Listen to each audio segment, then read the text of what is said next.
O último dilema que trataremos em nosso curso diz respeito à sonegação de impostos. A princípio, pode parecer meio óbvio que é um dever contribuir, financeiramente, com o Estado.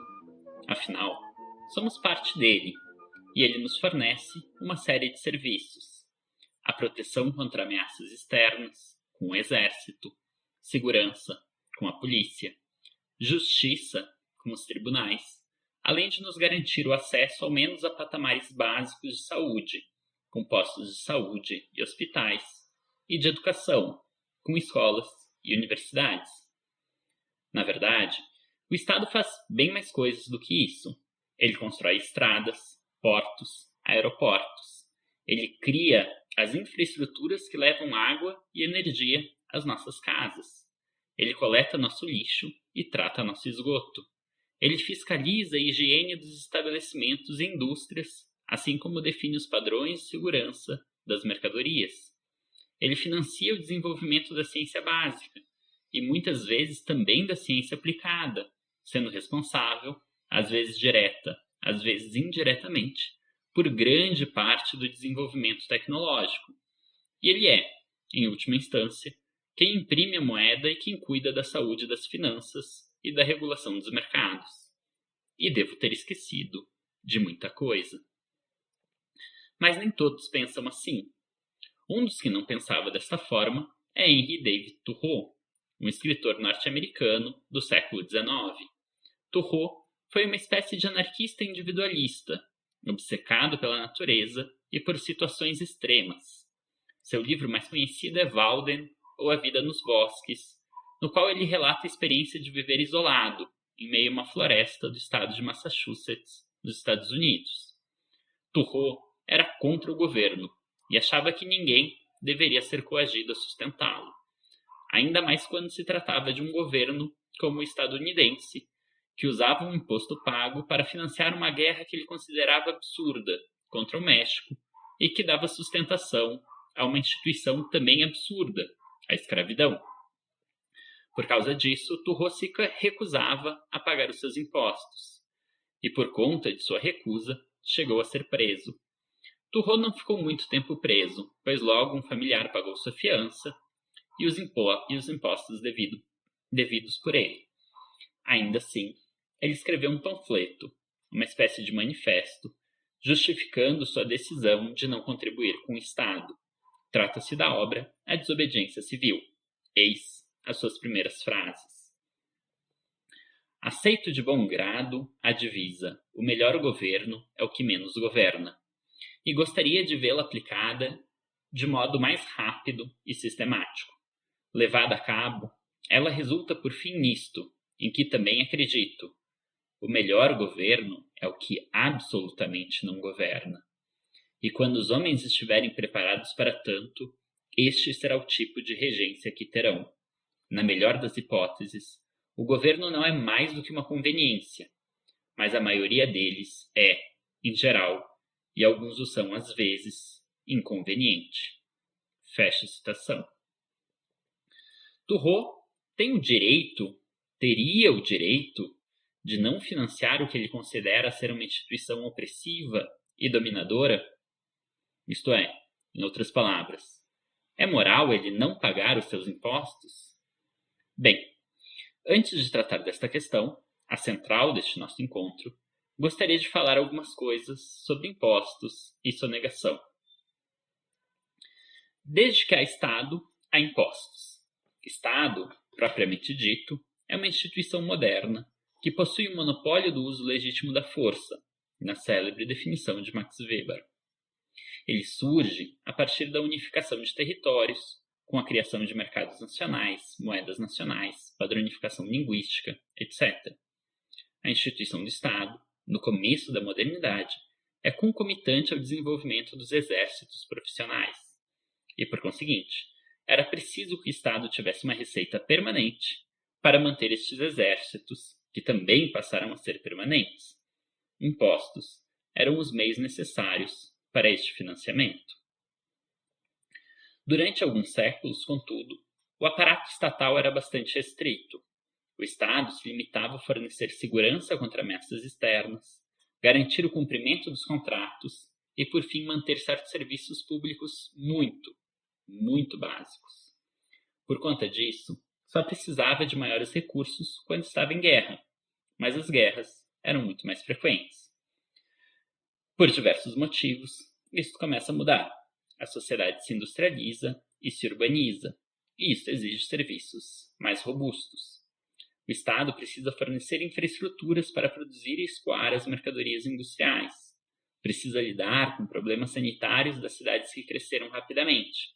E, logo depois, precisa também qualificar os trabalhadores para que eles sejam mais hábeis que os operários dos países que concorriam nos mesmos nichos de mercado. Ademais, com o advento do governo representativo e com o empoderamento dos sindicatos e demais associações de trabalhadores, passa a haver uma exigência cada vez maior para que o Estado garanta patamares mínimos de bem-estar, em primeiro lugar, por meio de regulações do mercado de trabalho e pela instituição de coisas como salário mínimo, aposentadoria, seguro contra doenças, seguro-desemprego, férias, atenção básica à saúde, alfabetização, etc. É o advento do assim chamado Estado Social, algo que começa de forma tímida em meados do século XIX, mas que se acelera ao final dele, sobretudo nas partes ocidentais da Europa. Mas aí vem o século XX e duas guerras em dimensões nunca antes experimentadas. E a necessidade, primeiro, de vencer essas guerras e, depois, de reconstruir os países que ficaram arrasados por elas. É neste momento que se institui o imposto de renda, primeiro como forma emergencial, mas rapidamente estabelecido de forma permanente. O imposto de renda costuma ser progressivo. Quem tem mais, paga alíquotas maiores. Assim, os impostos podem passar a ter também uma função redistributiva de desconcentração da riqueza. Notem que, de acordo com Thomas Piketty, o imposto progressivo constitui sempre um método mais ou menos liberal para se reduzir as desigualdades, pois respeita a livre concorrência e a propriedade privada, enquanto modifica os incentivos privados, às vezes radicalmente, mas sempre de modo previsível e contínuo, segundo regras fixadas com antecedência e debatidas de maneira democrática, no contexto de um Estado de direito. Fecha citação. Pois bem, o imposto de renda progressivo é uma invenção do século XX. Ele começou com taxas bem baixas e incidia apenas sobre uma parcela bem diminuta da população, mas rapidamente passou a ter alíquotas bem maiores. Curiosamente, é nos países anglo-saxões, isto é, em especial nos Estados Unidos da América e no Reino Unido, onde se inventou um verdadeiro imposto confiscatório, de forma que as rendas demasiado altas chegaram a pagar alíquotas de até 94%, no caso dos Estados Unidos, e de até 98%, no caso do Reino Unido.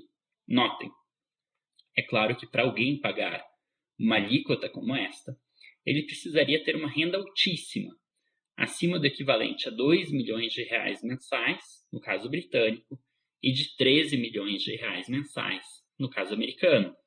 Isto é, se alguém recebesse uma renda equivalente a 20 milhões de reais por mês, ele pagaria 19 milhões e 600 mil de impostos e ficaria com apenas, entre muitas aspas, 400 mil reais, no caso britânico. E se fosse na América, ele ficaria com 1 milhão e 200 mil e entregaria o restante ao tesouro do governo. Mas este já não é o caso. Hoje, as alíquotas máximas de imposto de renda são, nos Estados Unidos, 37%, no Reino Unido e na Alemanha, 45%, em um país como a Suécia, 57%. Notem que no Brasil, a alíquota máxima é de 27,5%. No entanto, o Estado tem sofrido com volumosas perdas de receita por conta da evasão fiscal e da sonegação de impostos. A sonegação pode ocorrer de muitos modos. Quando alguém deixa de declarar algum rendimento, quando oculta notas e recibos, quando coloca imóveis em nomes de laranjas, quando registra uma empresa em um paraíso fiscal. Estima-se que o Brasil perca mais de 400 bilhões com B, de reais por ano devido à sonegação fiscal. Isso significa dizer que ele deixa de arrecadar pelo menos 1/4 daquilo que deveriam ser as suas receitas. Isto seria o suficiente para bancar por 8 anos todas as universidades federais brasileiras.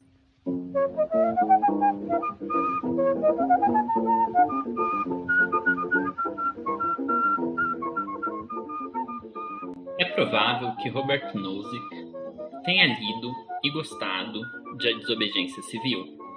Como Thoreau, Nozick achava um absurdo ter que pagar impostos, assim como concordava que quanto menos o governo, melhor. Diferente de Thoreau, no entanto, Nozick não pretendia resolver o problema por meio da desobediência civil, com as próprias mãos, e tampouco pensava que a situação ideal seria o anarquismo, isto é, governo algum. A utopia, para ele, seria um Estado mínimo. Um Estado sem qualquer paternalismo, sem qualquer legislação sobre a moral e sem qualquer redistribuição de renda. Logo no princípio de sua principal obra, Anarquia, Estado e Utopia, publicado pela primeira vez em 1974, Nozick afirma: um Estado mínimo que se restringe às estritas funções de proteção contra a violência, o roubo, a fraude, a coerção de contratos e assim por diante, é justificado. Que qualquer Estado mais abrangente violará os direitos de as pessoas não serem obrigadas a fazer determinadas coisas, o que não se justifica, e que o Estado mínimo é, ao mesmo tempo, inspirador e justo. Duas implicações dignas de nota são que o Estado não pode usar seu aparelho para obrigar alguns cidadãos a ajudar outros, ou para proibir a prática de atividades que as pessoas desejarem realizar para seu próprio bem ou proteção. Fecho citação. Nozick sabe muito bem que mesmo este Estado diminuto carece de algum financiamento, mas o montante de riqueza necessária para sustentá-lo é bem menor do que o preciso para manter os estados atuais. Afinal, o Estado de Nozick não oferece qualquer serviço educacional, pois não caberia ao Estado dizer o que as crianças devem aprender, nem qualquer serviço de saúde, pois cada um deve ser responsável por seus hábitos e arcar com as consequências deles. Mas Nozick não apenas descreve o que seria um Estado mínimo ideal, ele também critica, de forma veemente, aquilo que ele considera ser um Estado paternalista, que limita a liberdade de seus participantes forçados. E uma de suas críticas afirma que o pagamento de impostos equivale a trabalho forçado, a escravidão. Em suas palavras, cito novamente: a tributação da renda gerada pelo trabalho equivale ao trabalho forçado. Para algumas pessoas, a verdade contida nesta afirmação é evidente. Apropriar-se do pagamento de N horas de trabalho é como apropriar-se de N horas da pessoa. É como obrigar a pessoa a trabalhar N horas em prol dos objetivos de outrem. Outras consideram a afirmação absurda, mas mesmo estas, se forem contra o trabalho forçado, se oporiam a que os hippies desempregados fossem obrigados a trabalhar em prol dos necessitados, e também se oporiam a que cada um trabalhasse 5 horas extras por semana em prol dos necessitados. Fecho citação. Eu confesso que tenho certa dificuldade de compreender o raciocínio feito por Nozick. O trabalho forçado é algo repulsivo. Intuitivamente, tendemos a considerar uma violação intolerável da liberdade individual submeter alguém a trabalho forçado, muito embora seja usual encontrar quem defenda isto, seja como punição para criminosos, seja como uma ocupação para desocupados. Mas a extrapolação nozickiana, a equiparação entre trabalho forçado e pagar impostos, parece bem exagerada. Afinal, quem paga impostos escolhe o quanto trabalhar quando trabalhar, onde trabalhar, no que trabalhar e como trabalhar. E não conheço casos de trabalhos forçados em que o sujeito sob coação tinha estas possibilidades de escolha. E isso faz toda a diferença. Na verdade, é ofensiva e mesmo absurda a equiparação feita por Nozick. A escravidão, a situação de completa privação de liberdade, resulta em uma vida degradada, uma vida em geral curta, sórdida, cheia de sofrimentos. Ora, é ridículo dizer que este é o caso do cidadão pagador de impostos, usuário de um amplo sistema de bem-estar social, com uma expectativa de vida de mais de 80 anos. A comparação nozickiana é uma cinte à memória de todos aqueles que foram privados de seus direitos mais básicos. Mas esqueçamos a equiparação descabida de Nozick e tentemos ver racionalidade em seu argumento. Ninguém gosta de pagar impostos. Todos tendem a achar que pagam impostos demais, e boa parte das guerras civis e insurreições decorrem de desacordos sobre o que seria uma tributação justa. Nozick considera que não temos deveres para com os outros, com o bem-estar deles, e, portanto, que é uma usurpação da nossa liberdade a privação daquilo que é fruto do nosso trabalho. Em resumo, é uma espécie de um Marx caricato, invertido. Os pobres explorariam os ricos, fazendo-os pagar pelo seu bem-estar. Nozick foi muito criticado por sua teoria, e ele próprio acabou por ceder em alguns pontos, concordando com algumas objeções. Mas não caberia aqui tentar reconstruir este debate. A posição libertariana defendida por Nozick em Anarquia, Estado e Utopia segue tendo muitos defensores. Na verdade, ela é uma das muitas fontes teóricas que servem como inspiração para os movimentos de direita radical e de extrema-direita que têm crescido ao redor do mundo. Entre os críticos desta posição está toda a filosofia política contemporânea que não defende o Estado mínimo. Isto inclui posições muito distintas. Aqui, no entanto, vou apenas mencionar o seguinte. O próprio Nozick escreveu seu livro como um contraponto a um livro bastante influente nos anos 1970. Eu falo da obra Uma Teoria da Justiça, de John Rawls. Rawls é um defensor do liberalismo igualitário, uma posição que defende um Estado liberal que priorize as liberdades individuais, mas que ainda assim assegure patamares básicos de bem-estar e o faça também por meio de políticas redistributivas robustas. Rawls argumenta de modo bem kantiano. Ele concebe um procedimento de acordo com o qual cada um precisa imaginar em que mundo gostaria de viver, sem saber quais os seus atributos, se será rico ou pobre, homem ou mulher, branco ou negro, cruzeirense ou atleticano, cristão ou muçulmano, etc. Pois bem, Rawls argumenta que, neste caso, todos tenderiam a preferir viver em sociedades que garantissem aos seus membros, em pior situação, uma vida digna, a melhor vida digna possível. Para tanto, claro, é preciso que eles concordem com políticas fiscais redistributivas.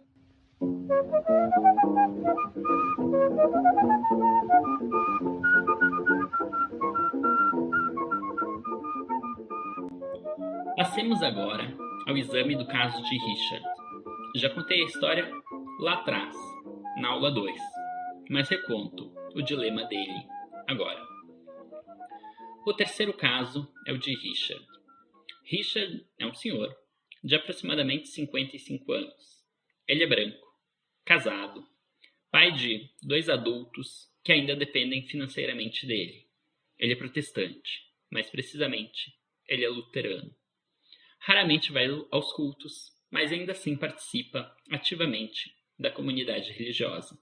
Ele é empresário, ele tem uma pequena rede de academias de ginástica que agora conta com várias filiais. Mesmo assim, ele não é propriamente rico, mas desfruta de uma boa renda. Os seus rendimentos variam entre 15 e 40 mil reais por mês, dependendo da época do ano e das bonificações que é obrigado a pagar aos seus funcionários, como férias, 13º, etc. Richard acredita, no entanto, que seu rendimento não condiz com o seu esforço. Afinal, ele considera que trabalha e trabalhou muito, investindo e dedicando momentos preciosos da sua vida na academia. Momentos que poderia ter desfrutado ao lado de sua família ou divertindo-se com seus amigos. Na verdade, Richard se sente roubado. Ele considera que os empresários carregam o país nas costas e sustentam o que ele considera ser uma corja de políticos e de servidores públicos que, em sua visão, apenas parasitam o seu suor. Ademais, Richard não vê sentido em ter que bancar os serviços públicos. Os seus filhos não foram à escola pública e nem frequentaram a universidade pública.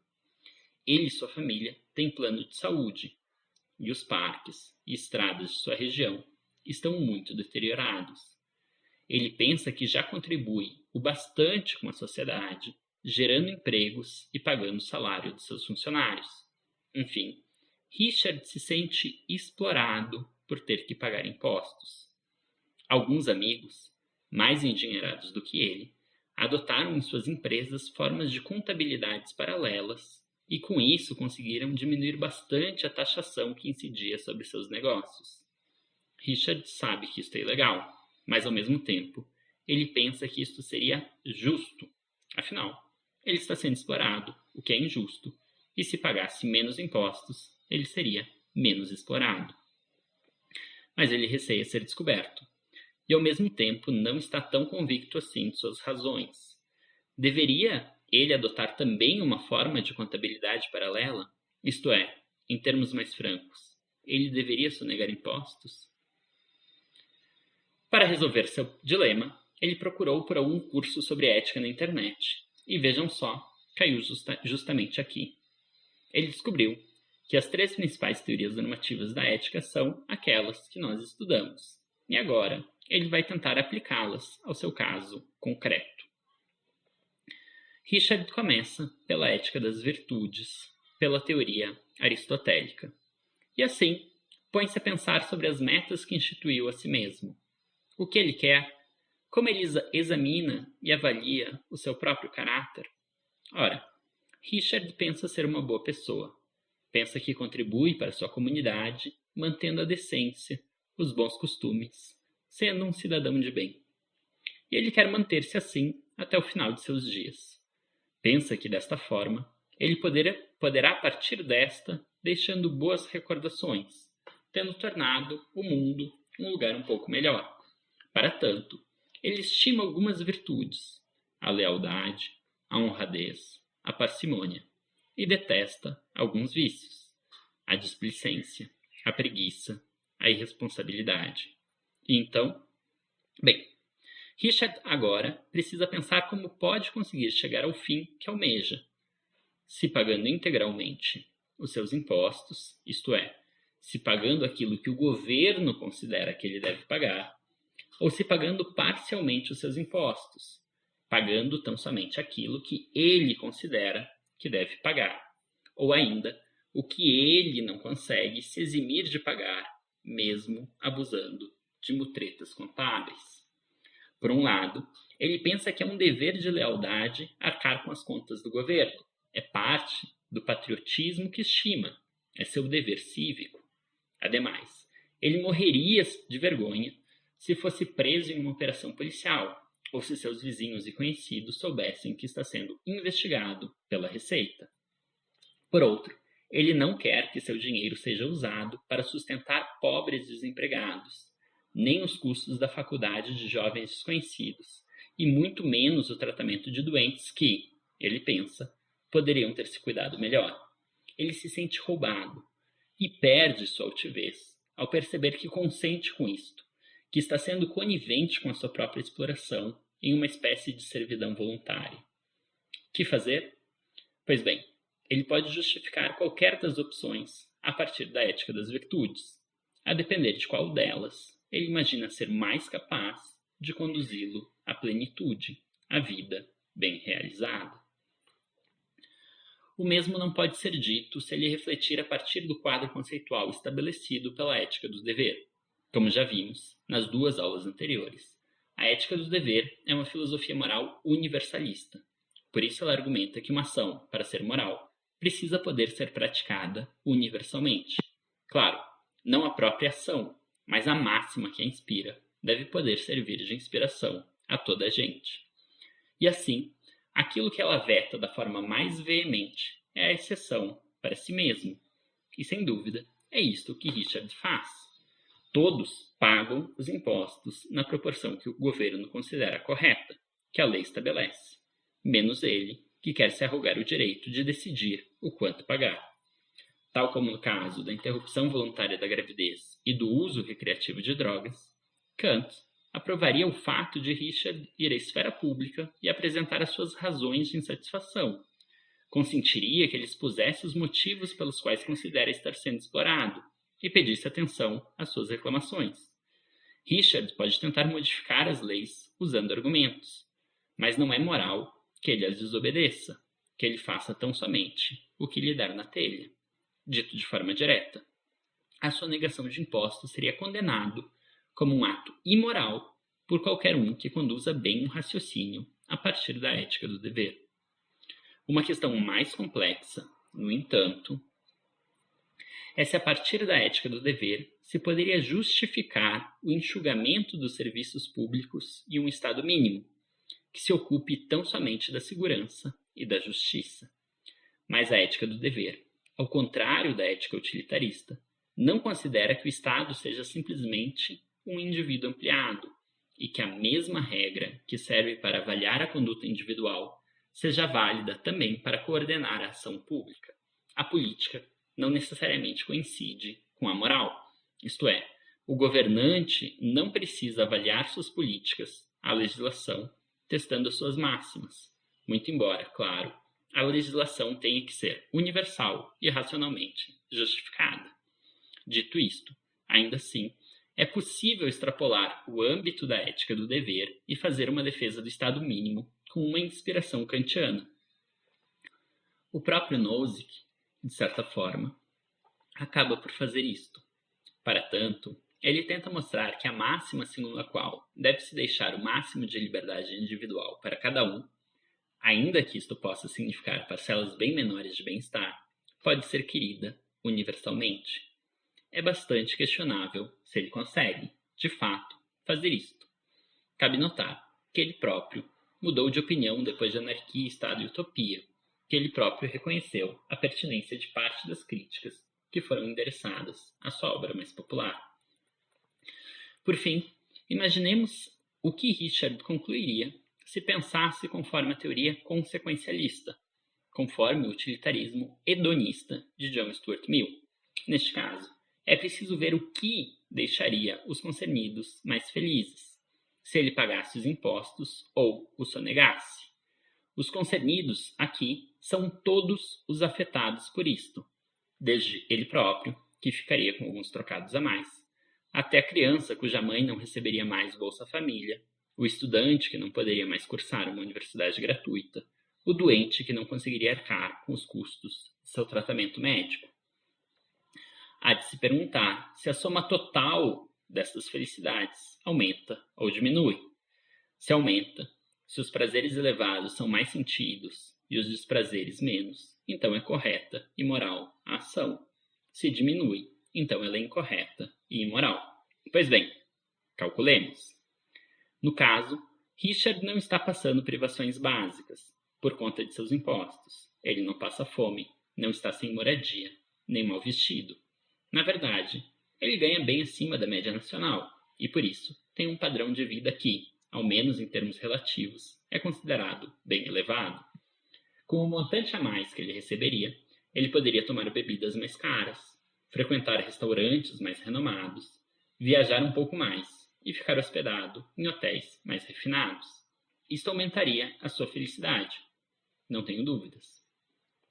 Mas este dinheiro deixa de ser empregado em outras situações.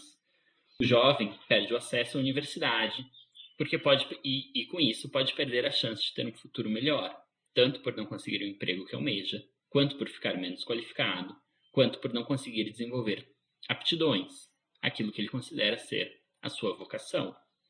Em um país como o nosso, em que existe pobreza extrema, isto é, pessoas em situação de miséria, a falta de nutrientes na infância ainda provoca danos irreversíveis na formação física mesmo, dessas crianças.